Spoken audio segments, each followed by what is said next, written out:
உமக்கு நன்றி. அப்பா, இந்த நாடுக்காய் இந்த நேரத்திற்காய் நன்றி செலுத்துகிறோம். இந்த நாளை தந்த தேவனே உமக்கு நன்றி. பரிசுத்த ஆவியானவரே உமக்கு நன்றி.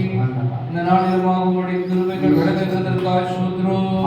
தயவுகளுக்காக ஸ்தோத்திரம். இரக்கத்திற்காக ஸ்தோத்திரம். ஆவியானவரே உமக்கு நன்றி. நீரே பெரியவர். பெரிய காரியங்களை பயன்படுத்துவதற்காக ஆசீர்வதிங்க, பலப்படுத்துங்க. மிஷனாக இயேசு கிறிஸ்து மூலமாக நல்ல பிதாவே. ஆமென். ஹல்லேலூயா.